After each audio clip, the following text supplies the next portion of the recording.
A la guardia que ya arrancó y es lunes 22 de julio, con todo lo que trae un mes que ha sido muy activo, pero todavía le queda bastante. Así que activos estamos nosotros tempranito con ustedes. Gracias por su compañía. Aquí está Pablo, aquí está Yanesi. Hoy nos llamamos casi para ponernos del mismo color. Sí, a mí se me olvidó lo de la corbata verde, pero ya me la traen. Muy buenos días, país, Yanesi.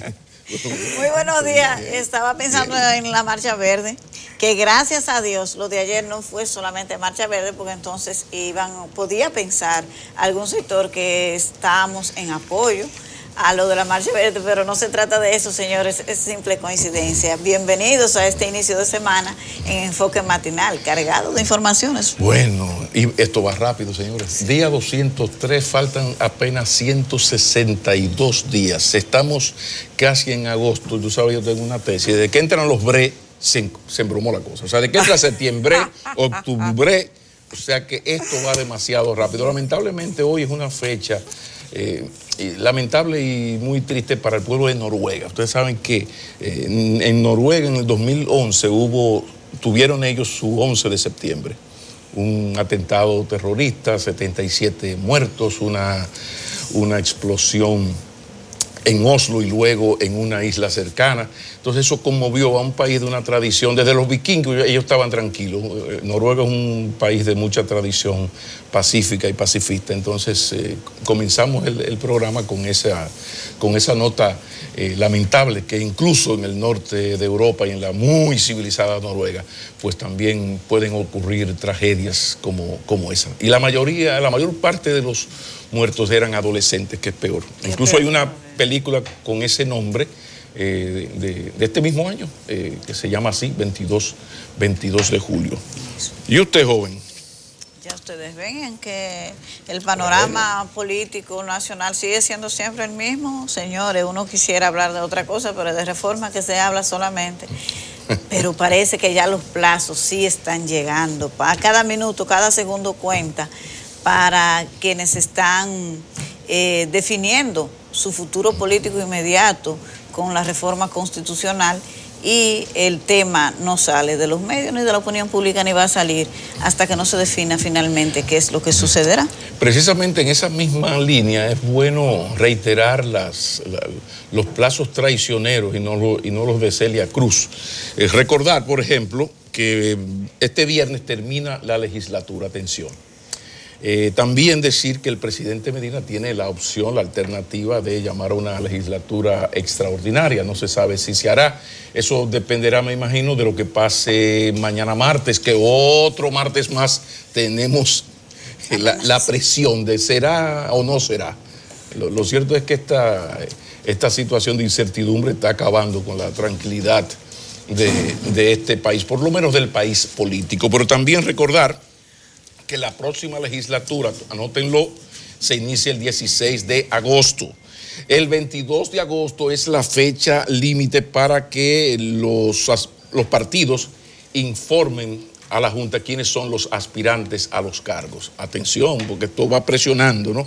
Y ya lo otro es que ustedes saben que el 6 de octubre pues serán las primarias abiertas en el PLD, cerradas en el PRM. Esas son las fechas malditas, las fechas del conflicto. Pero también hay otra cosa que es bueno que ustedes manejen, porque vamos a seguir lamentablemente hablando de esto hasta que no salgamos de esto, porque el PLD le ha dado unas ganas de salir del poder, que Dios se lo bendiga, pero que no se lo aumente, porque es como un aloque full lo que tienen esa gente. Pero bueno, por ejemplo, miren, ¿cómo van los numeritos?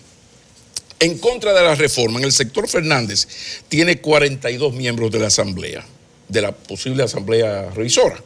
El PRM, 54. Entonces luego está Alianza País, Frente Amplio, Moda, PQDC, Reformista, que ellos suman 103. ¿Cuántos votos son necesarios? Es decir, las 2/3 partes, 75. Estarían faltando unos 28. Claro, anoten ahí que esas 2/3 partes de 222 no es del todo correcta, porque son las 2/3 partes de los presentes, y una colitis a mediana le da a cualquiera.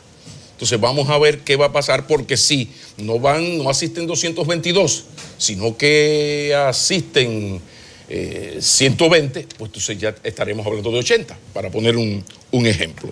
En cuanto a estar a favor de la reforma, decir que la Asamblea Revisora total serían los 192 diputados más los 32 senadores. El número clave ahí son 22.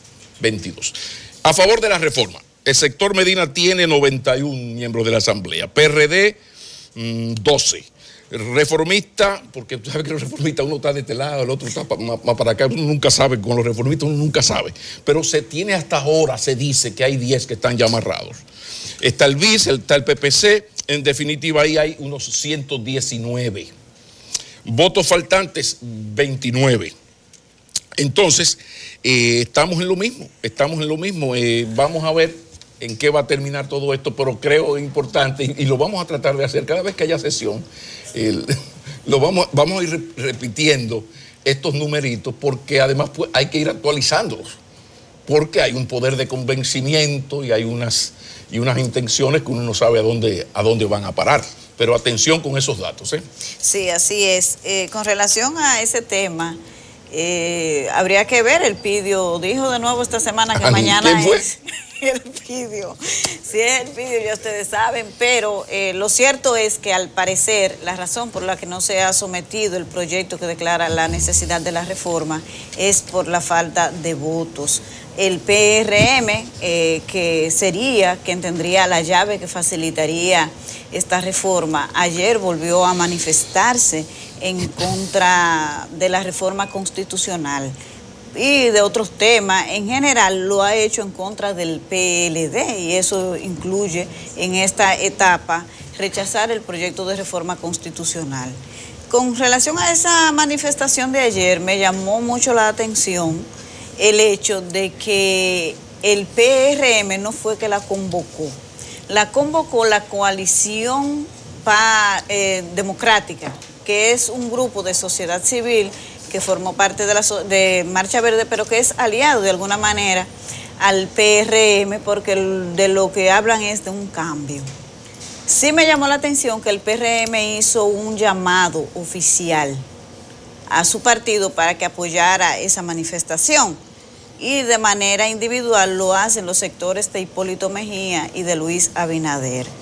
Me llama la atención que el sector de Hipólito Mejía entonces sí se sume a esta manifestación, y cuando Abinader convocó una marcha frente al Congreso, se ocuparon de decir que ellos no iban para allá. Quizás no tenían que ir, pero tampoco era necesario decirlo. Ese tema sobre esa manifestación de ayer me llamó mucho la atención. Y sobre lo de la reforma a la Constitución, ahora que está el tema en el tapete, uno se pone a revisar, señores, un poco la historia y a ver lo que ha sucedido. Ya se sabe que todos los dominicanos conocemos que todos los presidentes cuando llegan hacen malabares para seguir. Pero cuando usted hace la revisión, entonces se encuentra que aquí ha habido 4 modelos de reelección presidencial en la historia. O sea, los hemos probado todos. Reelección indefinida, que ha sido lo que más ha gustado. Esa ha tenido 90 años de 175 años de historia que tiene la República, desde que se fundó en el 1844. Hemos tenido los 2 modelos consecutivos y nunca más. El americano, que tanto le gusta, no gustó tampoco, no permaneció en el tiempo. Hemos tenido la prohibición total de la reelección, pero usted se va con la posibilidad de volver, que es el modelo que dejó Leonel Fernández en el 2010 y que fue el modelo del 1994, el primer modelo de reelección presidencial cuando se fundó la República. Pero en todo esto subyace algo, un común, que el que llega no se quiere ir, y por eso ninguno funciona. Entonces decía recientemente un especialista en Derecho Constitucional que vino al país que no hay un modelo perfecto, depende del que se quiera dar la sociedad. Es posible que el modelo americano, como se conoce, el de 2 periodos y nunca más, funcione en los Estados Unidos, pero quizá en Uruguay lo que funciona es la no reelección inmediata, y ese país no tiene problema. Estos problemas que aquí tenemos, y en Uruguay lo que existe es el modelo intermitente, como yo lo llamo. Usted se va y vuelve, pero no puede reelegirse en lo inmediato. Es decir, que el problema del país no es el modelo de reelección que se implemente, es que no se respeta. Históricamente no se respeta. El que llega siempre tiene una teoría para convencerlo a usted y empiezan los lambones. No, presidente, sin usted se hunde el país, hay que seguir. Entonces, la mayoría han cedido ante la tentación. Pero la historia lo que indica es, señores, que específicamente para los 3 periodos siempre hay crisis política. Miren, en el 94, que es la más reciente, para no irnos atrás, muy atrás de la historia, no estaba prohibida la reelección presidencial en ese proceso, pero el doctor Joaquín Balaguer quería seguir para un 3er periodo consecutivo y terminamos en una crisis política. Esa es la realidad. Entonces, por ejemplo, en el 78, que ganó el PRD, fue después de una crisis importante, luego de esos 12 años de represión del gobierno del doctor Balaguer. Pero don Antonio, a pesar de que la Constitución le permitía reelegirse, no se presentó por un asunto de principio del Partido Revolucionario Dominicano, que se había empoderado tanto del recurso de la no reelección, que eso se convirtió en un principio para ese partido, y lo mismo hizo Jorge Blanco. Pero no fue posible, el PRD rompió esa tradición y el presidente Hipólito Mejía cuando vino, yo voy a poner 2 periodos y nunca más. Y ya todos conocemos. Traemos un poco este tema de historia, de lo que ha sucedido con los modelos de reelección presidencial, de no reelección presidencial. Porque en el fondo no es que el modelo no funciona, es que quien ocupa el cargo no lo respeta. Ese es el problema, los hemos tenido todos, hemos experimentado todos los sistemas, pero nadie los respeta. El que llega siempre tiene una teoría y se inventa argumentos para seguir en la silla, que algunos llaman silla de alfiler, pero alfileres que gustan, que hay que seguir a como de lugar. No, señores, y específicamente con relación a los 3eros periodos consecutivos, lamentablemente la historia habla de crisis política, de crispación social, y aun cuando la Constitución lo permite, y en esta oportunidad sería una segunda reforma consecutiva. Lo que estamos viendo no es nada nuevo, ha pasado aquí y pasa en otros países de la región. Entonces yo creo que la sensatez y la reflexión, los políticos ya tienen que empezar a madurar y dejar madurar el sistema democrático, las leyes. Aquí se habla, ya vamos a unificar las elecciones, porque siempre tiene que haber un motivo para modificar la Constitución con el objetivo de meter el tema de la reelección, o si sigo, o si me voy, o si me habilito, porque si me voy y no puedo seguir siendo opción de poder, el mundo se acaba. No, se acaba para usted, pero el país tiene que seguir. Y lo que le da la posibilidad al país de seguir es la estabilidad de sus instituciones.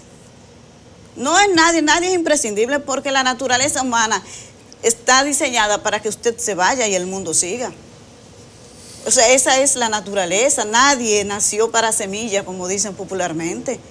Entonces, esa teoría de que si se va el presidente fulano de tal, por no decir el nombre del presidente Danilo Medina, porque no es un comportamiento exclusivo del presidente Medina, ha sido así históricamente, que hay otros gobernantes que no han cedido ante la tentación. Es verdad, Leonel Fernández no lo hizo en el 96, la historia está ahí.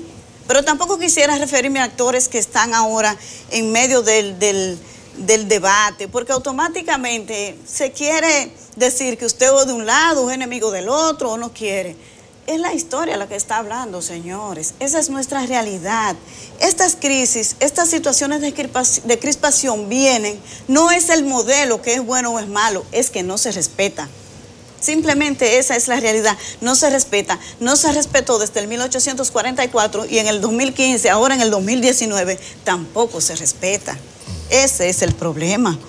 Entonces, es difícil de usted venir a querer construir argumentos, que uno de los problemas que yo creo que ha tenido ahora este tema con el rechazo que ha concitado la segunda reforma, es porque es difícil construir un argumento que se le vaya a comprar. Y quienes se oponen han construido un argumento que parece creíble y que ha seducido a la población, que la población lo ha comprado. Quizás también perturbada por toda una historia de lo mismo, de repetir el mismo modelo, el que sí, que está bien, no importa, esa constitución se cambia, porque esa constitución tiene los mecanismos. Pero históricamente eso no ha conducido a nada positivo para el país. Busquemos la historia para que ustedes vean. Vamos a ser sensatos y ojalá que la clase política se ponga de acuerdo para madurar, para dar un salto cualitativo en este momento. Es importante, yo creo que se necesita de verdad. Y ponerse de acuerdo en un modelo, pero un modelo para respetarlo, el que sea. No se trata de una argumentación en contra o a favor de la reelección. Es que si vamos a respetar lo que establecimos, qué es lo que nos conviene, ese es el mejor, ese es el que funciona aquí. También no tratemos de imitar modelos internacionales que probablemente se adaptan a una cultura política, pero la nuestra es diferente. Vamos a hacerlo en función de lo que podría funcionar para el país y para que no estemos cada 4 años con el mismo debate, con el mismo tema y con la misma zozobra, definitivamente. Durante el fin de semana hubo manifestaciones, de hecho, estuve muy atenta, sé que ustedes también. Pablo, dame tu briefing. Pero sí, lo que pasó ayer domingo es sumamente interesante para la vida política, pero creo un poco que siguiendo lo de Yanesi, quería notar ahí que más que cualquier otra cosa, Yanesi, el problema nuestro, yo recuerdo siempre el discurso de recibimiento del Premio Nobel de Literatura de García Márquez, que él contaba la historia de América Latina y le decía a los europeos, caramba, déjennos vivir nuestra Edad Media, que los vikingos no eran de Costa Rica. O sea, los países van viviendo sus etapas y el nuestro tiene una debilidad ancestral, que es la debilidad institucional. Fíjense cómo pasó con Clinton, pasó ahora con Obama. Ambos dijeron en diferentes escenarios, yo tengo gente para apoyo para postularme y ganar. Ahora ya yo hice lo que tenía que hacer y yo soy respetuoso de las reglas de juego. El presidente Obama se fue con unos niveles de popularidad terribles, recordemos a Clinton. Ahora, ¿por qué usted no hace eso? Por la fortaleza institucional que no tenemos nosotros. ¿Cuál era el argumento para reelegir a Lionel en el 96? Porque a la gente se le ha olvidado las cosas. En el 12, a Hipólito y ahora a Danilo, el mismo. Caramba, ¿cómo es posible que perdamos un presidente tan bueno, tan maravilloso, que está haciendo un gobierno de pura madre? Ese no es el otro argumento. O sea, el argumento ahora es el mismo de Lionel y de Hipólito. Es decir, de los agrónomos constitucionalistas de Hipólito, los ingenieros constitucionalistas de Lionel y los empresarios constitucionalistas de Danilo Medina. Es la misma. ¿Y cuál es la diferencia? La debilidad institucional, porque como usted le dice a un país con fortaleza institucional, mira, que mi presidente lo ha hecho de pura madre, lo ha hecho tan bien, que nosotros, el país dominicano se cae si Hipólito, Danilo, Balaguer o Leonel no siguen en el poder. Eso, nada más que eso somos. O sea, fíjense que los argumentos con Hipólito, con Leonel, con Danilo, con la María Santísima, no han sido otros. Es que necesitamos que oye, qué gobierno. Es la misma historia. O lo que yo siempre he dicho, que todos se dejan querer. Danilo Medina ha dicho que va o que no va. No.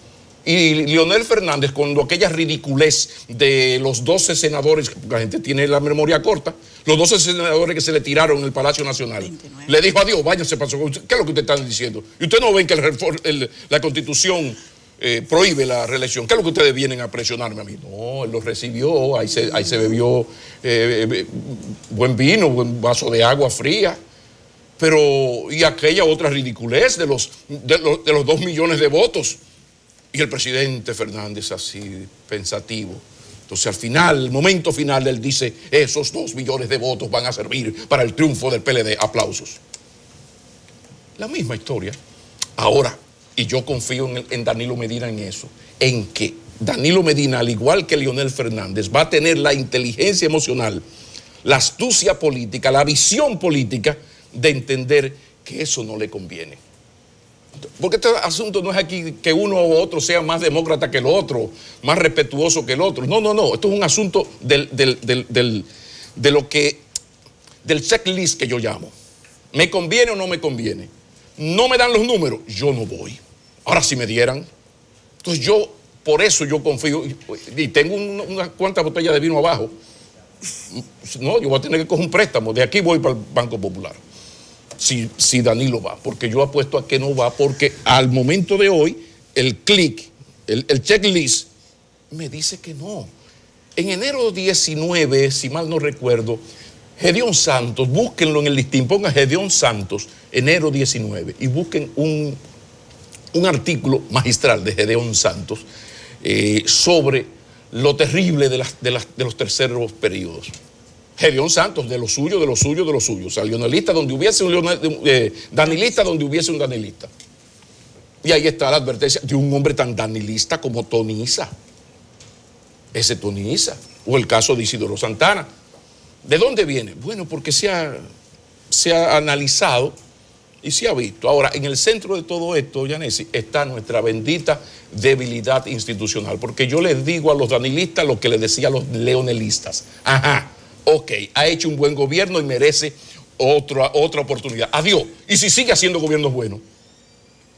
O sea, el argumento que tú tienes para que Danilo siga, como el de Hipólito o el de Leonel, es que ha hecho un buen gobierno y hay que modificar la Constitución para que vaya. Adiós. Y si sigue haciendo gobiernos buenos. Entonces, la verdad es que esta edad media institucional nuestra dura demasiado. Pero yo quería, con esto de la marcha de ayer, saludar al PRM, porque el PRM está aprendiendo de sus errores. Y yo le dije al PRM en el 2016 que sin gran frente anti-PLD no había victoria. Entonces ahora el PRM está barriendo para adentro y ahora recibió el apoyo de un gran movimiento, no cuantitativamente, porque son 3.5 gatos, sí, pero en cuanto a la calidad de sus miembros es importante. Entonces aquí está el apoyo de gente tan querida y respetada como un Juan Bolívar Díaz, para decir un hombre alto en términos de ética personal y profesional. Bueno, este grupo, que generalmente había estado al margen en términos de la militancia partidaria directa, dijo: yo estoy aquí. Ahora, ¿cuál es el problema del PRM? ¿Tendrá el PRM capacidad para convertir la calidad en cantidad, que era lo que decía don Juan del PLD, que era el gran desafío? Eso es lo que queda pendiente en esto.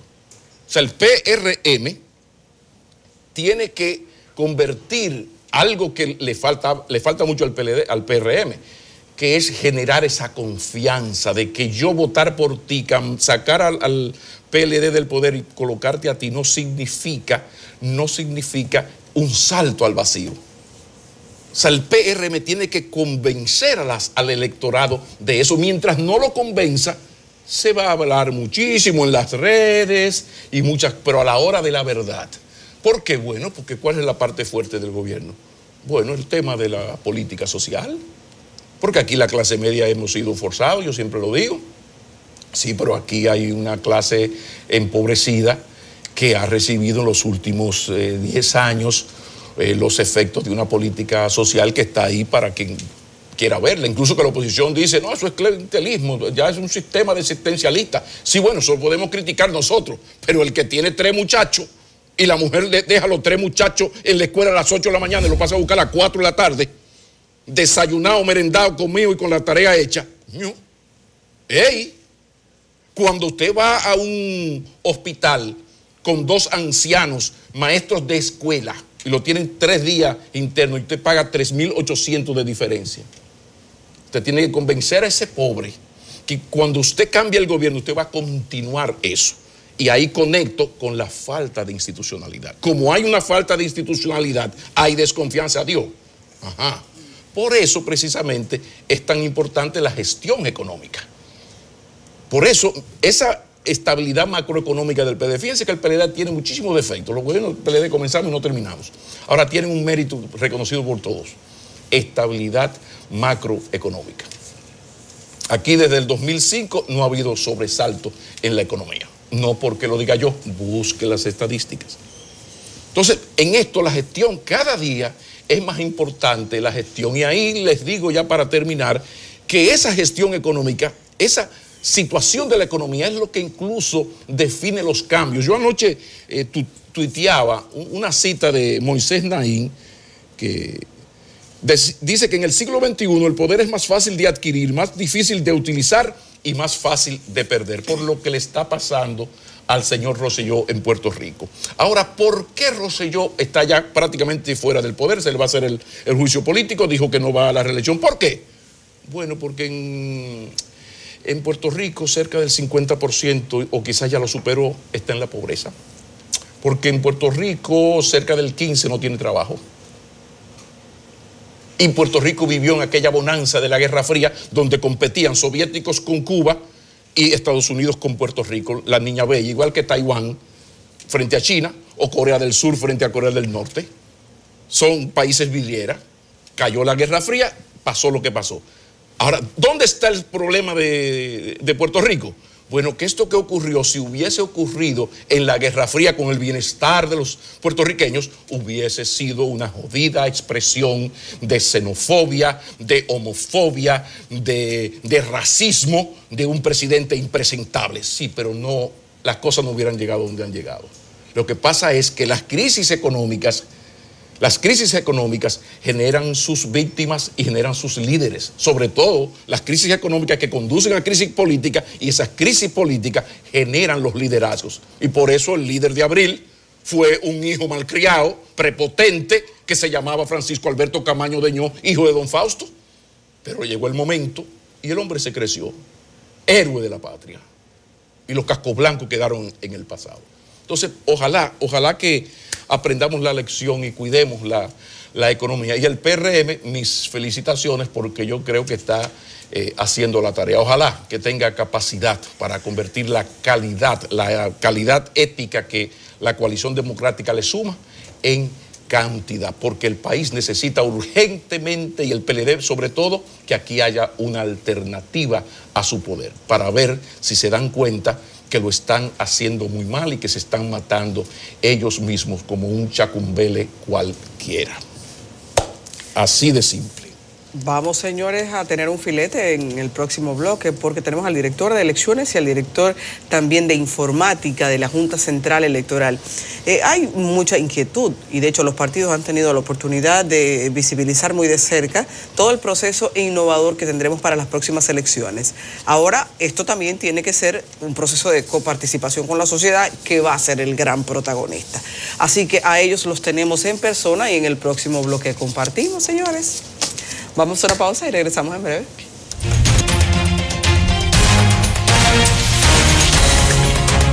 Gracias por continuar con nosotros. Hay entrevistas que son más oportunas que otras, ¿sí? Y entrevistas que tienen una actualidad terrible. Esta es una de esas, porque estamos en la etapa donde la Junta Central Electoral ocupa ese lugar primario, número uno, y todo lo que dice, hace o deja de hacer la Junta Central Electoral es demasiado importante. Por eso uno agradece muy mucho que Mario Núñez, que es el director de elecciones, y Miguel Ángel García, el director de informática de la Junta Central Electoral, hayan aceptado este diálogo con nosotros. Bienvenidos a Enfoque Matinal. ¿Cómo están ustedes? Muy bien, gracias a Dios. Esa corbata debió prestármela para estar en sintonía con las compañeras. Muy bienvenidos. Pura coincidencia. Señores, más oportuna no pudo ser la intervención de ustedes hoy aquí, porque ayer la Junta Central Electoral hubo un incendio y ha generado muchísima inquietud en la opinión pública. La información que ustedes tengan para nosotros compartirla con los seguidores de Enfoque Matinal. Bien, buenos días. La verdad es que la situación que se generó ayer en una de las instalaciones de la Junta Central Electoral todavía está en fase de investigación a cargo de las autoridades de los bomberos y las instituciones que intervienen en este tipo de investigaciones. Se trata de una nave donde están alojadas la oficina de inspectoría, hay una parte que tiene que ver con la imprenta, encuadernación, un renglón de archivos y un espacio más grande que está destinado al uso al depósito de equipos, que por falta de espacio en bienes nacionales, es en la oficina que recibe todos esos descargos institucionales, pues todavía no han podido ser enviados. En efecto, no ha habido mayores daños a documentaciones, ni mucho menos. Se trata de este espacio, como les digo, y en términos generales no afectó ningún área neurálgica de la Junta Central Electoral para las elecciones. Y lo que tiene que ver con las elecciones, en términos de los equipos que han sido adquiridos, ya no fueron afectados. De hecho, están en otras naves que no tienen nada que ver con lo del incendio. Eso tranquiliza. Eso tranquiliza. El cronograma, ¿cómo va la Junta? ¿Está a buen ritmo? ¿No hay retraso? ¿Todas estas querellas de los partidos? ¿Cómo va el consenso que siempre se trata de buscar en el Pleno? ¿Cómo van las cosas en la Junta, en el cronograma? El cronograma de trabajo marcha como esperábamos. Ustedes saben que fue puesto a circular el pasado 18 de septiembre del año 2018, casi concomitantemente con la aprobación de la ley de partidos. Y aun cuando se produjo una modificación, porque este cronograma lo teníamos desde el 17, desde el año 2017, ya nosotros teníamos estructurado nuestro plan de trabajo. La aprobación de la ley de partidos hizo que se generara una modificación a propósito de algunos plazos que establecía esta nueva ley y se hicieron las adecuaciones del lugar. Posteriormente, en febrero del año 2019, de este año, se aprobó la ley orgánica de régimen electoral, que definitivamente impacta en términos procesales nuestro calendario. Sin embargo, se hicieron los ajustes de manera inmediata y hemos seguido trabajando a buen ritmo, a ritmo acelerado. Nuestro calendario ordinario de cara a las elecciones corre en paralelo con la organización de las elecciones primarias de los partidos políticos, tanto PLD, como ya ustedes mencionaban en la introducción, como PRM. Entonces, esos trabajos ya se coordinan de manera directa con estas dos organizaciones. Hemos rendido un informe a ellas de los recintos y las mesas que estaremos utilizando para primarias. Ya se produjo el corte del padrón. Para el caso del padrón abierto, que utilizará el Partido de la Liberación Dominicana, se produjo el corte el pasado día 7 de julio. Este padrón contiene unos 7.422.416 electores hábiles para votar. En el caso del Partido Revolucionario Moderno, contamos con casi 1.297.000 electores hábiles, 1.296.300 y tantos, porque aunque fue un padrón de 1.303.000 registros, nosotros tenemos unos procesos de depuración. Exactamente, unos filtros. Es un software. Que son... Bueno, nosotros tenemos el padrón, la base de datos, que se hace una comparación entre la información depositada y la información que nosotros tenemos, y si hay algunas actualizaciones que el partido político no tiene, nosotros sí la tenemos, entonces se aplican de una vez esas actualizaciones. En fin, las primarias marchan bien también. Nosotros esperamos a partir de ahora viene una curva ya de cierre, porque la Junta se plantea incluso hacer unos simulacros, tanto internos como externos, o sea, unas pruebas internas para ver cómo opera nuestro sistema. Ya lo hemos hecho en otras ocasiones y estamos planificando una prueba nacional externa donde vamos a habilitar recintos electorales donde estaremos en primarias. Entonces nos encontramos justo en ese proceso ahora. Pero esa prueba que usted habla es sobre el mecanismo de votación, ¿verdad? Así es, el voto automatizado, así es. Las primarias son las primarias simultáneas solamente en el PLD y el PRM.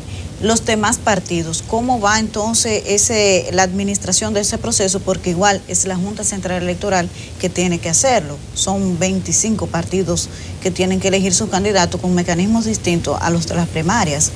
Así es, la Junta Central Electoral en el año 2018, en diciembre de 2018, aprobó el reglamento de aplicación de las primarias y posteriormente dispuso que las convenciones de partidos políticos, o sea, la otra modalidad, porque la ley 33 establece 5 modalidades: primarias, que ya fueron escogidas por 2 partidos, y convenciones de delegados convenciones de militantes, convenciones de dirigentes o encuestas. Son los otros 4 métodos.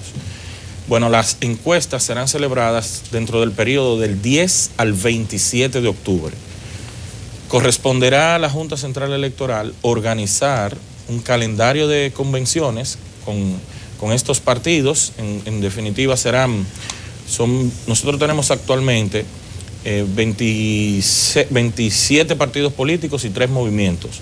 Entonces, ya de estos 27, 22 han decidido la primaria, 25 van a convención, como usted ha dicho, más los 3 movimientos municipales y provincial que tenemos actualmente. Estas organizaciones, entre el 10 y el 27 de octubre, entonces estaremos supervisando los procesos convencionales de esas organizaciones. Lo cierto es que el desafío de la Junta es grande. De repente tenemos una Junta que tiene que organizar primarias en octubre, municipales en febrero, presidenciales en mayo. Y cuando viene a ver, todo apunta a una segunda vuelta. Estamos hablando de 4. El último domingo de junio. Óigame, un asunto serio. Entonces, al director de informática, Miguel Ángel García, la pregunta se cae de la mata. ¿Qué tan blindado están los equipos de la Junta Central Electoral ante la posibilidad de un hacker? ¿Qué tan parte del pasado son aquellos terribles fraudes? Los mayores recordamos aquellos padrones, los chilenos que venían y hacían unas vagabunderías grandísimas. ¿Qué tan dura, tan fuerte está la Junta para enfrentar esos desafíos? Bueno, primeramente recordar el tema del padrón, que ya no es un tema de cuestionamiento por los partidos, porque desde el año 98 se ha estado trabajando en ese padrón fotográfico, y entonces desde el año 2003 empezamos a hacer una serie de validaciones directamente con los partidos y a entregarle en las fechas próximas a las elecciones mensualmente un corte del padrón, de tal forma que no haya ninguna sorpresa para ello con las adiciones y sustracciones de nuevos votantes. En ese sentido, ese padrón se ha ido fortaleciendo con un padrón fotográfico basado en controles de huellas dactilares y face recognition, reconocimiento de la cara. Eso nos ha permitido detectar cualquier duplicidad de información, y principalmente con la renovación de la cédula que se hizo recientemente, del 2014 para acá, permitió que todas las cédulas hábiles hayan tenido que pasar por ese proceso de tomarse fotos, huellas para la validación. Entonces, en ese sentido, el padrón ya deja de hacer. Entonces, con relación al cómputo, también desde esa fecha se ha venido fortaleciendo cada año, y entonces hemos trabajado desde diferentes perspectivas la parte de la seguridad. Evidentemente, las elecciones se trabajan con redes privadas y controladas, es decir, no se trabaja con las mismas redes del registro civil y de la cedulación y de sistemas administrativos, sino que se hace una red completamente aislada para el cómputo electoral y programas especializados de control para detectar cualquier anomalía. Y evidentemente, ahora con la entrada del voto automatizado, tenemos una serie de controles también que nos van a enriquecer el procesamiento de la información. Pero precisamente ahí hay un dato que me gustaría que me lo aclarara, porque cuando uno habla con los que saben, aquí tenemos una sección de tecnología, un joven apellido, el sobrino más querido de Danilo Medina, Juan Manuel Medina. Entonces, este joven que sabe mucho de estas cosas y otros que uno consulta, me dice, vete al paso, Macchiarini, que no hay red segura, lo que está en la red no es totalmente seguro, cualquier cosa puede ocurrir, lo que se sube a la red de eso no sale nunca. O sea, nada es seguro de 100%. Y ponen ejemplo, bueno, el caso ruso, elecciones norteamericanas. ¿Hasta dónde han llegado ustedes en ese temor más que justificado? Sí, hay un punto importante sobre eso, y es que las redes de la institución con relación al cómputo electoral no están basadas sobre el Internet. Están basadas sobre redes completamente privadas, directamente punto a punto con las compañías proveedoras de esos servicios. Y asimismo, a pesar de ser una red privada, entran una serie de elementos de encriptación que permiten que la data que está viajando por esas líneas sean completamente enriquecida con esas sistemas, vamos a llamarle así, de protección de la data que permite que cuando un servidor recibe un dato transmitido, él primero valida que haya llegado del mensajero adecuado. Sí. De tal forma, el sistema detecta y dice, este dato no me lo envió una persona autorizada, por lo tanto lo rechazo. Y básicamente... ¿Y ustedes tienen algún tipo de comunicación con el sistema electoral, la Junta Central Electoral correspondiente en Estados Unidos? Digo yo porque sí, a la tecnología norteamericana, los rusos lograron hacer lo que se sospecha que hicieron, uno tiene ese temor de qué puede ocurrir aquí. Está ese sistema dominicano, ¿se puede garantizar 100%? Que más de uno me ha dicho 100% no.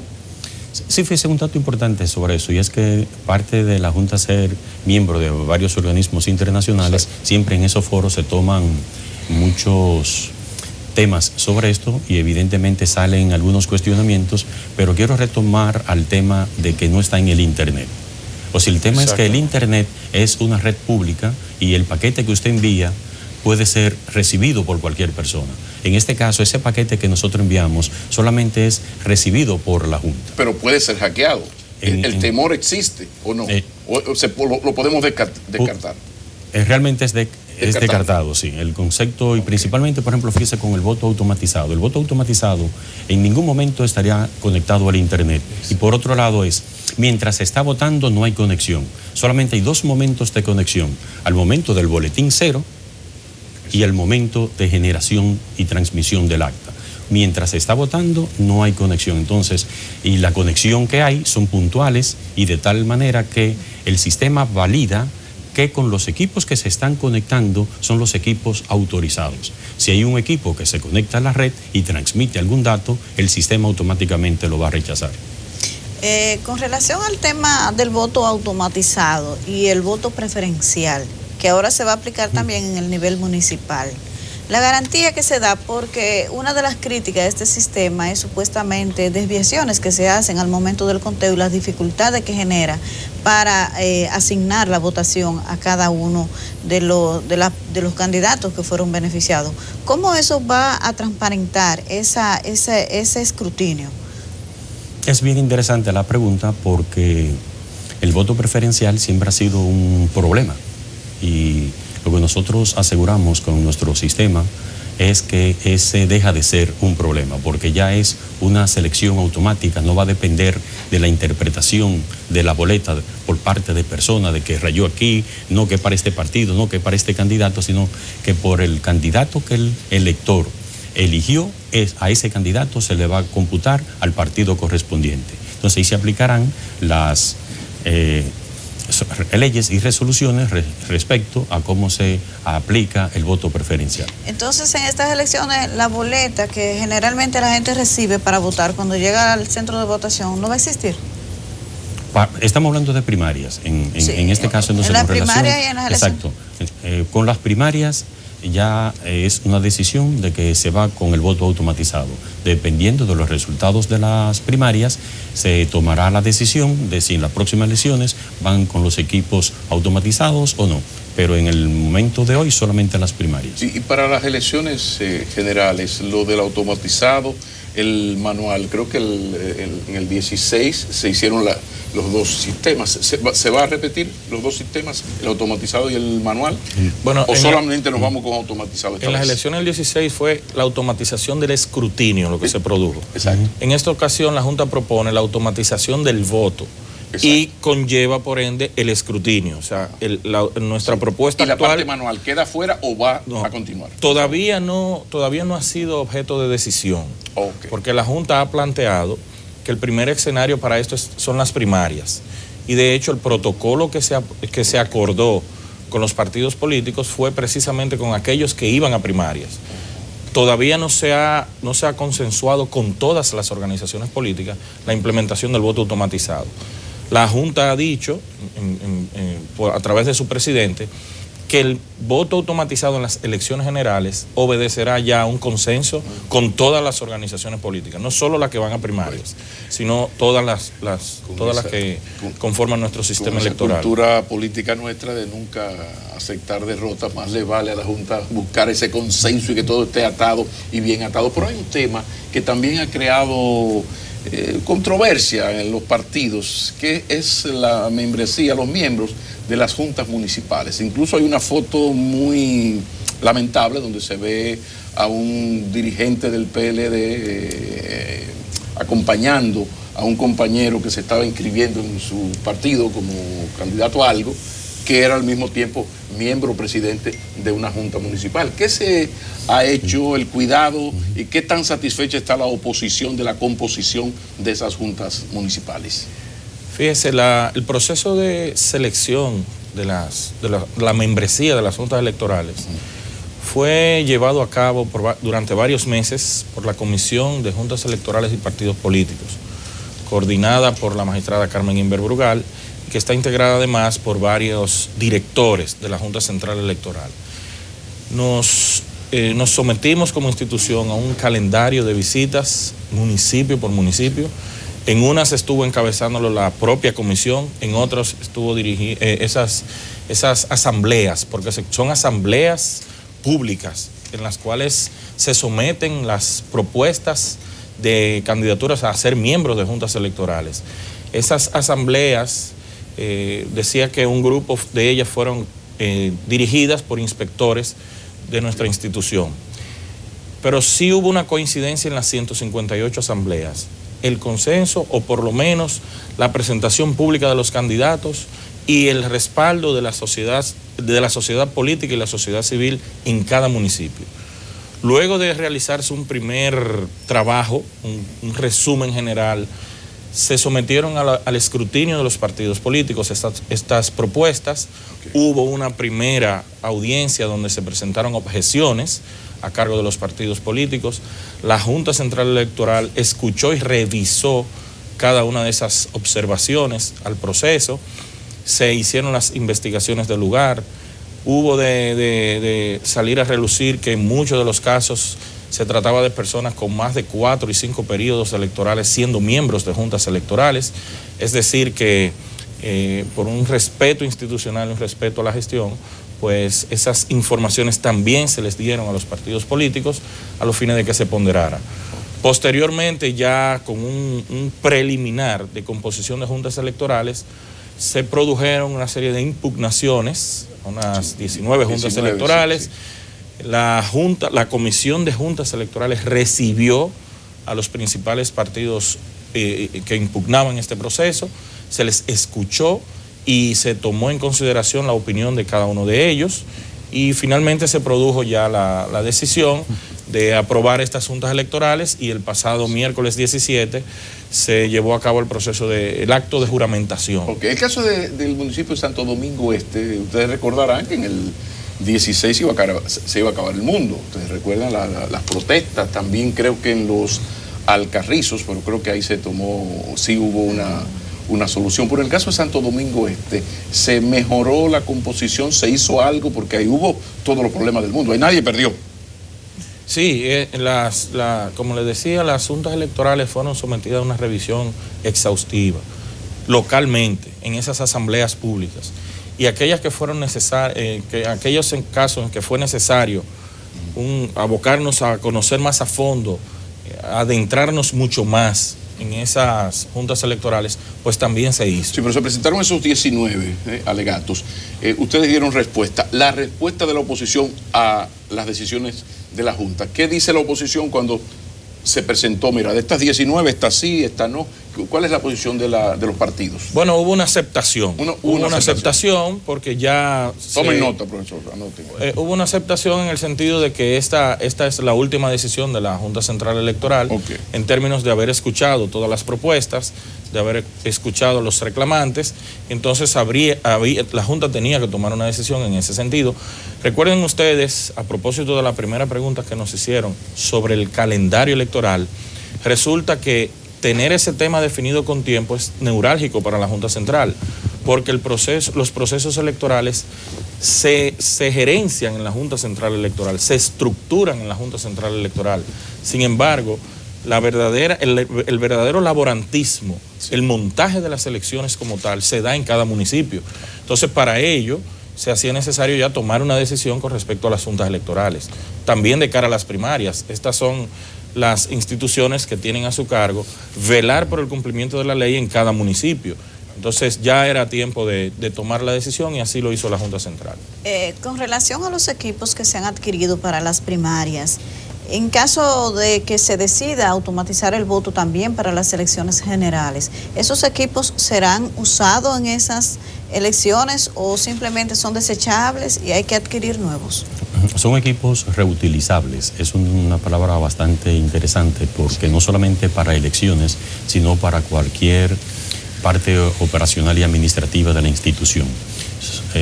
No se compraron equipos específicos de votación, sino equipos tradicionales de un escritorio, solo en este caso que se requirió que fueran táctil, de tal forma que pudieran ejercer el voto automatizado tocando la pantalla. No, y puede hacer un picoteo de parte de la Junta, alquilarlo, entramos en negocio, el Club de Leones tiene una primaria, una cosa, porque es un país especial, aquí cada club, cualquier entidad hace una elección y parece que el mundo se va a acabar. Pero finalmente hay una pregunta que no puede quedar al director de informática. Estamos en la época de la posverdad y las fake news. ¿Está la Junta Central Electoral preparada para lo que le viene encima con esto de las redes? Porque lo que antes veíamos, que el señor que estaba perdiendo buscaba un basurero donde había una pila de votos y decía, tú ves, mira, ahí están los votos míos, por eso fue yo perdí. Ahora estamos en las redes, terrible. Periodistas somos todos. ¿Qué va a hacer? ¿Qué está haciendo la Junta para protegerse de lo que se le viene encima en fake news y en posverdad? Esos embustes que se sueltan 48, 72 horas antes de la hora de la verdad, por favor. Sí, sobre eso ya el Pleno tomó una decisión y se creó un departamento que va a estar monitoreando toda esa parte, además de compañías que hemos contratado para manejar con robots automatizados y poder detectar cualquier tipo de información falsa. Es decir, que ya hemos estado trabajando en esa parte. Bueno, nosotros nos vamos a una pausa y nos cambiamos de lugar porque, atención, esto es muy interesante, pero lo que viene tiene una naiboa porque lo práctico gusta mucho. Entonces, vamos a ver cómo es eso del voto automatizado, cómo es que uno va a votar. Y estos señores nos van a ayudar y nos van a explicar todo el proceso. Así que vamos a una pausa y continuamos. Atención, voto automatizado en vivo aquí. Ya regresamos.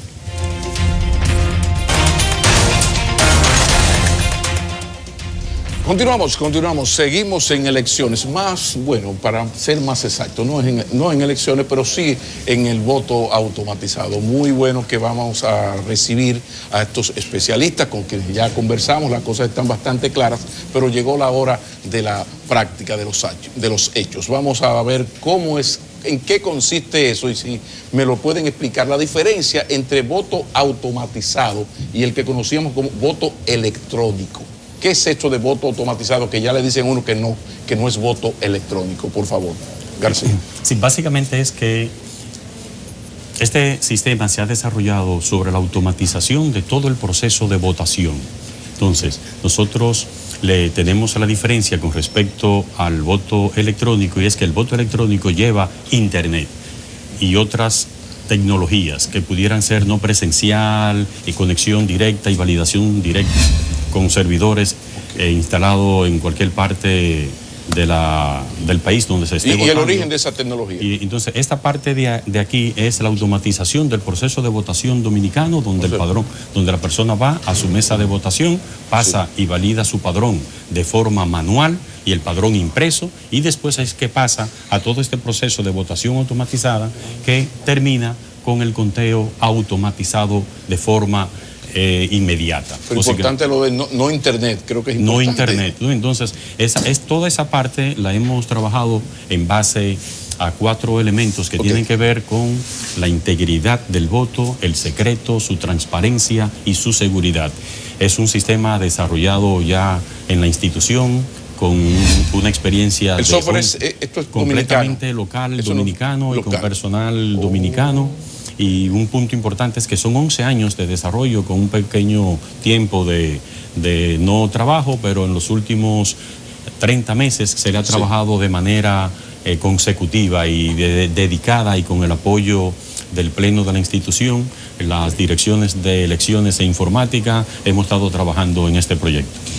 Miguel Ángel, el proceso de votación tiene 3 etapas básicas. Es el registro, que es lo que se llama registro de concurrentes, la etapa de votación y después el conteo y transmisión. Cada una de esas etapas ahora será automatizada. Así es, y de hecho el punto importante aquí es que lo tradicional de cuando el elector entra a su mesa de votación, que pasa a verificarse en el padrón, eso se seguirá haciendo, se verifica, es un elector válido, firma y luego es que pasa a la unidad de votación automatizada. Pasemos de las palabras a los hechos entonces. Por otro dato interesante al respecto de la diferencia entre voto automatizado y voto electrónico, es que en el electrónico hay una interacción humano-equipo, o sea, votante-equipo, pero no hay ninguna comprobación, ningún mecanismo que le permita al elector comprobar su votación. En este caso, nosotros emitimos, nuestra aplicación emite su voto de manera física, lo que permite una auditoría del voto. Es decir, usted va a revisar lo que ha hecho, lo que ha seleccionado, lo va a depositar en la urna, como veremos, y posteriormente, al final, hay aprobado dentro del protocolo una auditoría aleatoria por nivel, donde vamos a seleccionar cuál nivel vamos a revisar para confirmar que los resultados que ha emitido el equipo se corresponden con los votos emitidos en la urna. O sea que esa es otra diferencia que se desprende de lo automatizado y lo electrónico. Mire, venga, joven, venga, joven. Yanesi tiene su cédula también ahí. Vamos aquí. Es que no queremos ubicar a Yanesi. Ya visto la validación, la validación de la electora en el padrón, haya firmado su padrón, entonces pasa a la unidad de votación automatizada, fíjese, con colocar la cédula automáticamente, este lector de QR, que lee el QR de la cédula, identifica y vemos a Leticia, ¿verdad? Entonces validamos que es ella, están los miembros de la mesa y los electores que están ahí y un punto importante, los delegados de los partidos, ¿verdad? Que ya ha pasado, la validamos y entonces ahí se le habilita ya su boleta automatizada. Ese proceso lo va haciendo detrás de la cabina de votación completamente secreto. Lo tenemos aquí para fines de poder ver, fíjese cómo es tan fácil votar. Pero muy bien, votó por el Licey, comenzó bien, ¿eh? Puede elegir, lo puede hacer también por la propia cara, a medida que vaya confirmando ahí en la cara, puede hacerlo. Sí. Un punto importante, fíjese aquí, al elegir, y es que el sistema es sumamente práctico en este sentido y no permite que se anule un voto de esta forma. Fíjese, si ella se equivocó aquí en la boleta normal, ya ha rayado. En este caso puede darle retornar, fíjese, y vuelve y elige el candidato ya que realmente quisiera, ¿verdad? Confirma el mismo, le da, y así es el proceso. Esto es el proceso de primarias, por lo tanto tiene todos los niveles de votación por la cual van los partidos que van a primaria. Pero en la pantalla habrá la opción de, por ejemplo, en un momento usted vota por los candidatos municipales, en otro por los presidenciales y los congresuales. Entonces, ¿en qué momento de la votación aparecen esas opciones? Sí, míralo aquí, como van apareciendo aquí. Allí está ahí apareciendo del nivel de los diputados, la parte del Parlacén, ¿verdad? Elija ahí, igual, lo confirma y le sale ya el nivel municipal. Una cosa, García, existe la posibilidad, se está hablando de eso, de unificar municipales y presidenciales. Eso está en el tapete. Si ocurriese eso en las próximas semanas, ¿qué cambiaría aquí? Sí, para las primarias no cambiaría. ¿No sería un lío para ustedes? No, para las primarias no afecta en nada eso, ¿verdad? Porque son ya elecciones partidarias. Para las elecciones no es ningún tipo de problema, porque el sistema es completamente desarrollado por la institución y ya está parametrizado con esas opciones. Usted nada más le tiene que decir al sistema cuáles niveles de votación va a llevar. Entonces, al definirlo, ya automáticamente queda. O sea, le sumaríamos las municipales a las presidenciales de mayo y Don Güere Bijá. Sí, de hecho, el sistema está preparado para cualquier tipo de elección con relación a las elecciones dominicanas. Fíjese que tenemos aquí las primarias, también para las municipales de febrero, para las presidenciales y congresuales de mayo y la posible segunda vuelta de junio. Y también está preparado para convenciones de partidos. Es decir, que es un sistema completamente aplatanado, usándome la palabra, a la situación política dominicana. Aquí hay dos aspectos interesantes y ella está casi concluyendo con su votación. Esta es la última plantilla de regidores. Sí. Si hubiésemos estado en un distrito municipal, Sí. le hubiese aparecido aquí en esa pantalla vocal, para la elección de los vocales de manera local. Y fíjense, un elemento que queremos mostrar es Sí. que en la pantalla de allá, en la laptop, en la pequeña, todavía está en proceso de votación. Allí es donde se confirma la identidad del elector. Y fíjense que dice que está en proceso de votación, porque todavía la electora no ha terminado de votar. Le hemos pedido que se pare aquí, porque ya el último paso es bien rápido, para que ustedes puedan ver. Aquí le falta seleccionar en la última plantilla de los regidores, selecciona el regidor y ya lo manda a imprimir su voto. El voto sale impreso de manera inmediata. Y se habilita. Y fíjese allí cómo vuelve la pantalla pequeña, la laptop, y dice, digite hay que registrar el otro elector, el siguiente elector. Ella deposita su voto en la urna, se le devuelve su cédula y en ese momento otro funcionario le devuelve su cédula. Claro, y ahí termina el proceso. Okay. Entonces el proceso, lo de los delegados partidarios es un proceso fundamental, es importante, porque eso es lo que le da la mayor credibilidad. Uno la verdad es que no ve recovecos en esto, la posibilidad de, porque ya esto después que se da el papelito, ya eso está en una especie como de disco duro. Exactamente. Perfectamente. Y en esto el representante partidario en informática, el que acompaña, porque hay una desconfianza, el caray. Entonces, cada partido me imagino que tiene un asesor informático, un delegado informático, tecnológico, que está al lado del director. Y eso, o sea, ese proceso va a ser así. Sí, de hecho, para que este sistema se aprobara y se pudiera usar en las primarias, los partidos requirieron una serie de informaciones que en principio la propia Dirección de Informática no estuvo de acuerdo, pero por la transparencia del proceso se le aprobó de presentarles qué pasaba cuando en los programas y en las bases de datos cuando se emitía un voto. Entonces automáticamente se ejecuta el voto, se va presentando las instrucciones del programa y qué va pasando en la base de datos, y eso se le presentó individualmente a los partidos y a los medios de comunicación también. Una cosa, la posibilidad de lo de las copias de la cédula, porque veo que el alma de esto es el documento. O sea, ya está en el pasado aquello de la doble cédula, aquellos chanchullos. Acuérdense que Figueroa Agosto tenía como 20 cédulas. O sea, eso ya está en el pasado. Sí, esto se controla porque el padrón electoral es objeto, como decía mi compañero Miguel Ángel ahorita, de una depuración permanente. Y de hecho, se entrega un corte mensual a los partidos políticos. Y en el caso de la votación automatizada, se trata del padrón electoral de la mesa de votación, porque para primarias nosotros hemos cambiado un poco el concepto. Actualmente existen 4.326 recintos electorales a nivel nacional y en ellos operan unos 16.500 colegios electorales, 16.500. De cara a las primarias, como es un proceso más pequeño, o sea, involucra solo a 2 partidos políticos, por el hecho de existir un partido que concurre con padrón abierto, nos pone a nosotros en la situación de tener que habilitar todos los colegios electorales. Ahora, ¿qué hemos hecho? Concentrar varios colegios en una sola mesa para primaria. Entonces nosotros vamos a tener una media de 3 colegios electorales por cada mesa de votación. Y eso reduce entonces la cantidad de colegios de 16.500 a 7.372. Entonces, ¿qué va a pasar? Los padrones de esos 3 colegios ordinarios van a ser fusionados en un solo padrón para mesa de votación de primarias.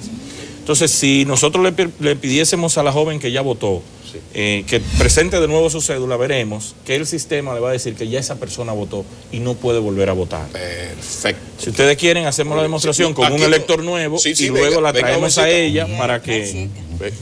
Aquí tenemos otra votante. ¿Y dónde nos ganan las mujeres? Validamos, ¿verdad? Añadimos. Ok, salió. Se la autoriza. Licey, claro, muy bien. Se le puede dar ley, si puede hacerlo, ¿no? Fíjese que... Senador, Elvis Crespo para senador.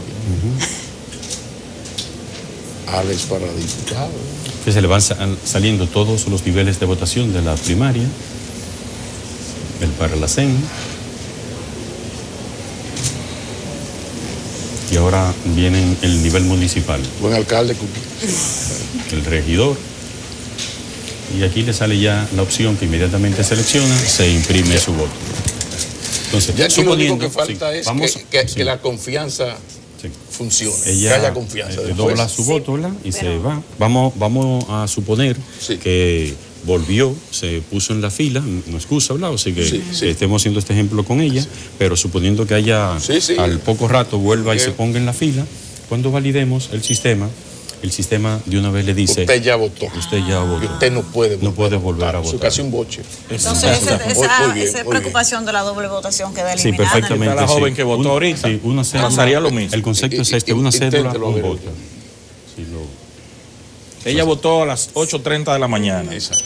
Y quiere volver a las 3:30 de la tarde. Fíjese que el sistema le dice no puede volver a votar. No puede volver a votar.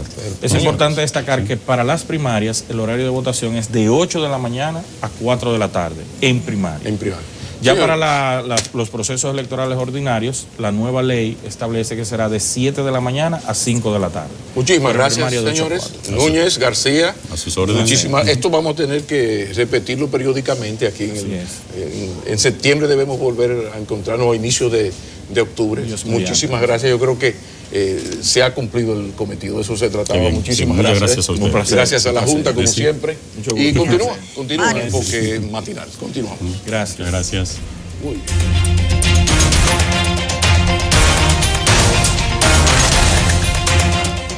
Señores, muchísimas gracias por acompañarnos. Vamos a una sección en la que yo sé que ustedes se van a identificar mucho porque estarán en un grupo o en otro.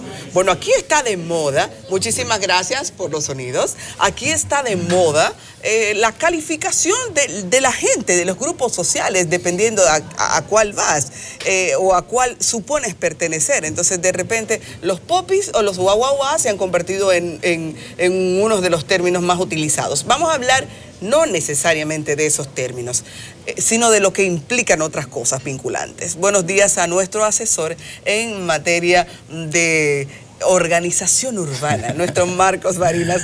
Hola Marcos, ¿cómo estás? Buenos días, y a los televidentes, buenos días. A mí me encanta de lo que vamos a hablar ahora porque el fin de semana hubo eventos que delimitaron totalmente si podrías pertenecer a un grupo social o a otro por cómo fueron utilizados espacios urbanos. Así que voy a darte la palabra de inmediato en una sección que si tuviese título hoy le pusiésemos la ciudad de los popis o de los guaguaguas. Exactamente, es la ciudad de los popis o los guaguaguas. Tú sabes que ese término de popis o guaguaguas se ha puesto muy de moda. Popis es un término que se utiliza en toda Latinoamérica, viene de ser popov, el popov, ¿no? De alguien que pretende ser más de lo que realmente es. Y guaguaguá es un término que inició aquí con un dembowcero, un rapero, que empezó a hablar de lo guaguaguá, que es el individuo del barrio, pero es un individuo del barrio muy especial. ¿Ah, sí? Sí, porque es un individuo del barrio que no es del barrio porque es pobre, es del barrio porque es mediático, está en el medio, tiene influencia mediática en la sociedad. O sea que todo el mundo no califica para guaguaguá. No todo el mundo califica para guaguaguá, y a veces los guaguaguá no quieren ir a donde los popis y los popis no quieren ir a donde guaguaguá. Eso es así. ¿Y qué fue lo que pasó el fin de semana? Bueno, mira, el fin de semana hubo una división, una polarización de clases en esta ciudad, el sábado en la noche específicamente. Por un lado tú tenías la fiesta Telemicro en el Estadio Olímpico y por el otro lado tú tenías un evento patrocinado por el ayuntamiento que se llama Bocao Fest, bien, en el Malecón. Se polarizó porque por un lado tú tenías a un grupo social que paga 500 pesos para entrar a un espacio público, o sea, a comerse un hamburger de 350 pesos. Eso implica que una familia de 4 necesita por lo menos 4.000 o 4.500 pesos para ir a comerse un hamburger en el Bocao Fest. Bien. Y por el otro lado tú tienes a un grupo social que va a un concierto, a una fiesta de una compañía privada, con la esperanza de ganarse un apartamento, o ganarse una casa, o algo así, ¿no? O ver al merenguero. O precisamente al dembowcero, o al artista de su preferencia en ese momento.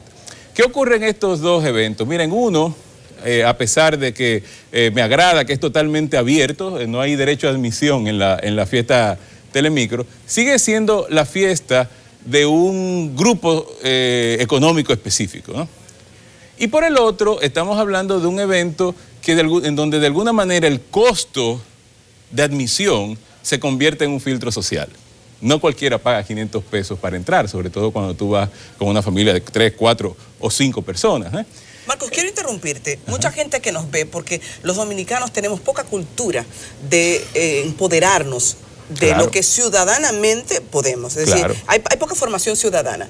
Cualquiera preguntará, bueno, pues si no puedes pagarlo, no vayas. Exacto. Pero no es tan simple el uso del espacio público. No. Estamos Precisamente- hablando de que fueron 2 eventos en espacios públicos. Sí, precisamente estoy hablando del espacio público, ni siquiera el espacio urbano. Y lo público es público. Bien. Lo público no es un espacio que yo puedo mañana rentarlo, alquilarlo para mi beneficio personal. Todo lo público necesita ser claramente identificado para que sus costos, directos e indirectos, y también sus intenciones sociales deben de estar bien específicas, deben ser bien específicas. Tú vas a tener espacios urbanos, por ejemplo, en la ciudad de Santo Domingo, que tienen carácter público, como por ejemplo el Jardín Botánico, donde en el Jardín Botánico tú puedes tener un evento por paga.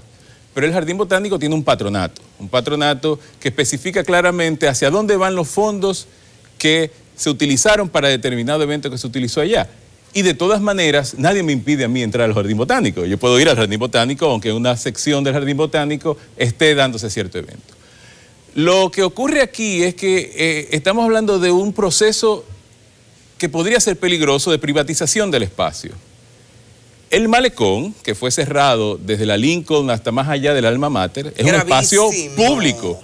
Altera totalmente el ritmo del tránsito. Se altera el ritmo del tránsito durante 3 días, preparación, post-preparación, y durante los días del evento, además de que tú requieres de la asistencia de la policía, del 911 y de una serie de servicios públicos que pagamos nosotros, los contribuyentes. Entonces, yo que estoy pagando por un espacio público y por la mejoría de ese espacio público, yo tengo que pagar 500 pesos para entrar.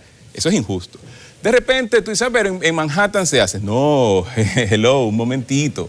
Tú tienes en Manhattan, por ejemplo, en Central Park, que tú vas a tener en los conciertos de verano en Central Park. En Central Park hay espacios definidos y diseñados específicamente para hacer conciertos. Y cuando se te cobra, porque no es todos los casos, se te cobra en Central Park para entrar a un concierto, se te cobra para garantizar que durante el año haya muchos otros conciertos gratis. O sea, y cuando hay un concierto pago, todo eso es una coordinación. Claro, y se sabe. Y de información a la ciudad. Y se sabe específicamente dónde va ese dinero. Cuando un grupo político alquila el Palacio de los Deportes, yo no sé en cuánto lo alquiló. ¿En cuánto lo alquiló Leonel Fernández o Danilo Medina a hacer su convención allí? Yo no sé en cuánto lo alquiló. Y ok, lo alquiló por un precio específico. ¿Cómo fue utilizado? María, ni siquiera sabemos si tuvo que pagar. No sabemos. ¿Cómo fue utilizado ese dinero público para la mejoría de ese espacio o a dónde fue? No sabemos. Es exactamente lo mismo que ocurre cuando un sector comercial privado, todo sector comercial privado va a querer tener un espacio público para utilizarlo, pero por supuesto si vas a tener la transportación pública, la seguridad, la salud y el espacio mismo que nos costó a nosotros, los contribuyentes, décadas de lograr tenerlo, ¿verdad? Si lo hacen, entonces yo quiero saber a dónde va ese dinero, para qué se utiliza ese dinero y además garantizar que en el futuro quien utilice ese espacio lo haga con la misma calidad que lo hizo Bocao, porque Bocao hizo un evento increíblemente bien organizado, yo estoy de acuerdo, muy organizado. Pero ¿y si mañana soy yo que exijo, porque si a uno se lo dieron, ¿por qué a mí no? Y si yo soy muy desorganizado, o si mañana viene otro alcalde o viene otra autoridad que cede el malecón para un propósito que a ninguno de nosotros nos gusta. ¿Tenemos un marco legal para esto, Marcos? No tenemos un marco legal para esto. Nuestra sociedad todavía necesita mucha educación respecto a lo que es el marco legal de los espacios públicos. Nosotros necesitamos una ley de espacio público, necesitamos una ley de ciudad, una ley de derecho al espacio urbano. O sea, ante todo esto, no hay manera de emplazar a las alcaldías, que de ahora en adelante podríamos ver muchas cosas, a someterse a un específico uso de esos espacios. No hay arraigo. Mira, ahora mismo no. Te voy a decir, aquí hay tantas contradicciones que, por ejemplo, el corredor Duarte no lo administra el ayuntamiento, a pesar de que pasa por el Distrito Nacional, lo administra Obras Públicas, ¿verdad?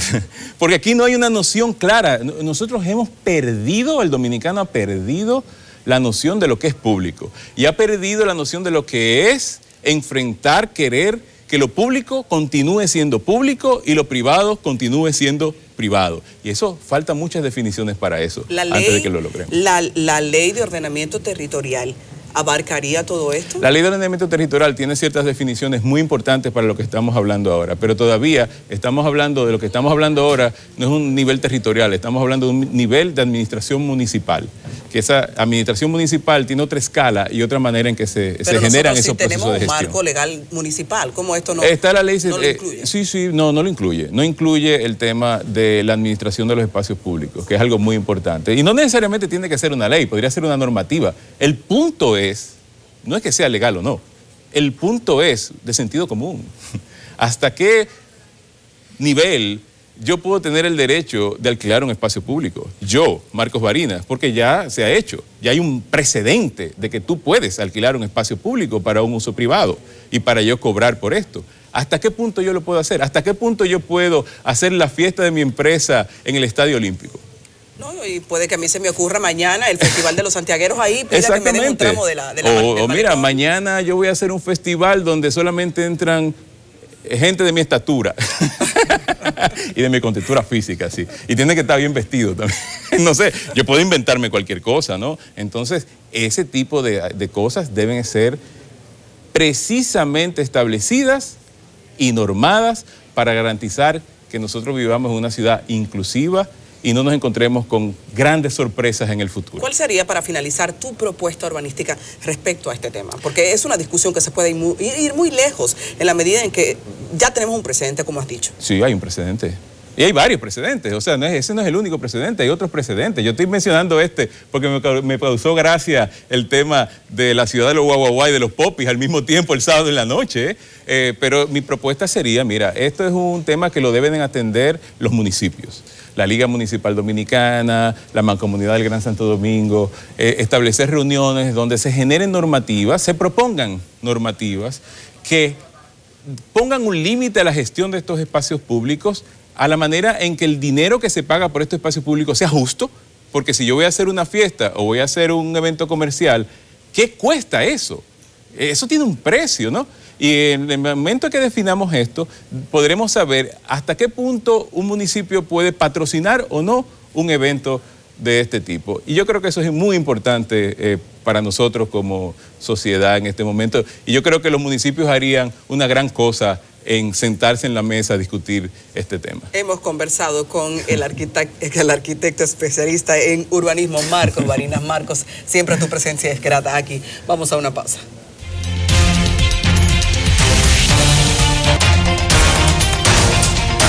Nosotros nos hemos propuesto aquí construir ciudadanos. Para eso la información oportuna a ustedes es importante, vital.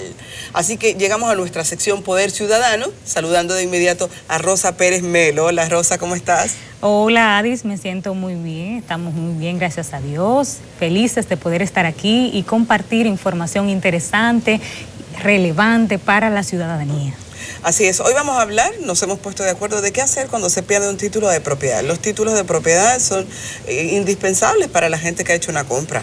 Así que una vez tienes eso, mantenerlo bajo custodia es una de las primeras advertencias que se hacen. No importa, siempre ocurren excepciones.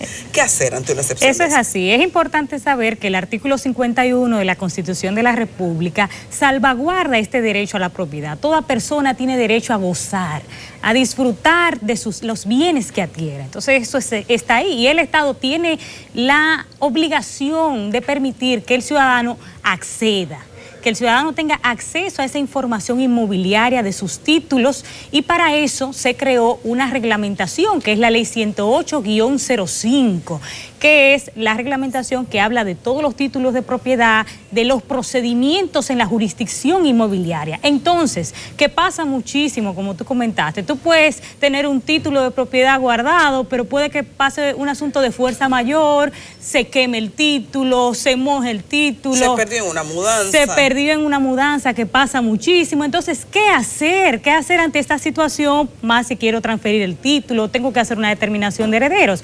Pues es importante que el ciudadano sepa que no necesariamente él tiene que contratar a un experto, a un abogado, para que haga el procedimiento ante el tribunal competente, que en este caso es jurisdicción inmobiliaria, que es la encargada de salvaguardar de la que tiene los títulos de propiedad de todos los derechos que han sido debidamente registrados. ¿Qué tú haces? pues tú tienes de manera obligatoria, si no te sabes ni siquiera la designación catastral, porque hay gente que no, ese título, pero yo no me acuerdo bien cuántos metros tiene, no sé qué número de matrícula es el título, entonces tú tienes que ir a sala de consulta en jurisdicción inmobiliaria, aquí en Santo Domingo está ahí cerca de la feria, o si no, usted determina en su provincia dónde está jurisdicción inmobiliaria. Usted va allá y va a sala de consulta. En esa sala de consulta hay una serie de personas atentas que le pueden ayudar a usted a buscar. Entonces, dependiendo por el nombre y cédula se rastrea. Claro, si es tuyo el título, pues entonces con tu nombre, con tu cédula, si sabes la cantidad de metros es importantísimo también, por lo menos algún elemento del título debes de conocer para hacer esa búsqueda. Luego que ya tienes esa búsqueda, tú vas a hacer una solicitud formal, sí, una carta redactada donde vas a tener todo el contenido del título y vas a decir las razones por las cuales, se ha perdido, se ha deteriorado.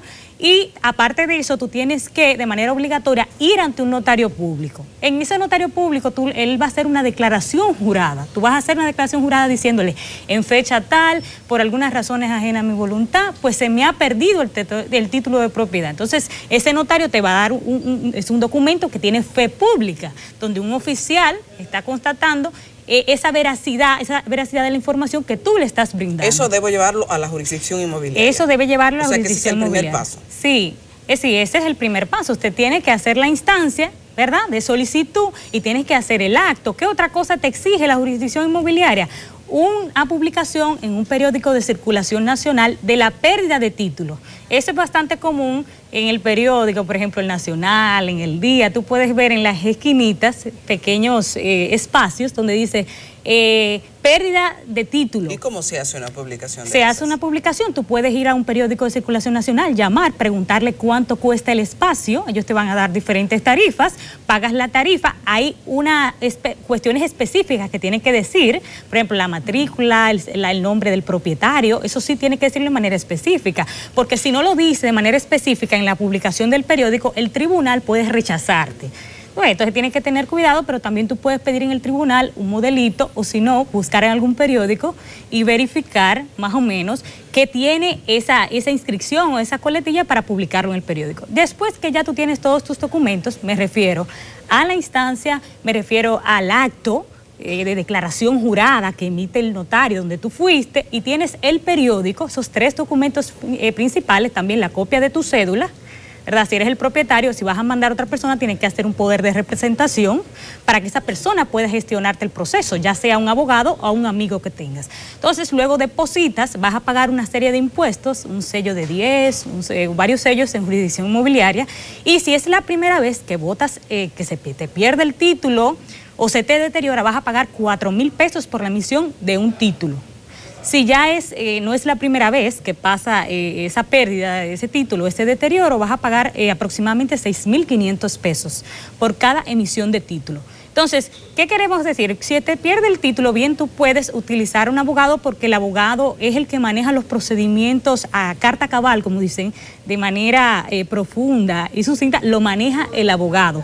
Pero bien, si el ciudadano no tiene los recursos económicos para acceder a un abogado y tiene el tiempo suficiente, puede hacer sus gestiones ante la jurisdicción inmobiliaria, siempre y cuando contrate, claro, a un notario público, que de hecho es abogado, un notario público para el tema de hacer y redactar la declaración jurada de manera específica. Pero ahí está la jurisdicción inmobiliaria, no solamente se utiliza para el tema de los certificados de título, de emitir un duplicado por pérdida de título. El procedimiento está debidamente establecido en el artículo 91 de la ley 108-05, sino que también se utiliza para otros trámites. Por ejemplo, si tú necesitas saber si una propiedad está libre de gravamen, si no tiene una hipoteca, ¿dónde tú vas? A jurisdicción inmobiliaria y solicita una certificación de gravamen. También para certificados de oposición, cuando tú no quieres que una persona por casualidad te transfiera una propiedad porque te debe un dinero, por ejemplo, un acreedor, tú pones una oposición a ese título en jurisdicción inmobiliaria. Entonces, hay una serie de trámites que usted puede hacer en esta institución que no necesariamente usted necesita de la anuencia o de un abogado. Ahora bien, los trámites ya que son de litis, de terrenos registrados, estamos hablando de una determinación de herederos, de unas propiedades, de un saneamiento, de un deslinde, esos procedimientos de manera obligatoria exigen que esté la presencia de un abogado porque se pueden presentar situaciones contradictorias en el proceso. Llegado a la parte final, entonces repasamos. Si a usted se le pierde un título de propiedad, lo primero que tiene que hacer es...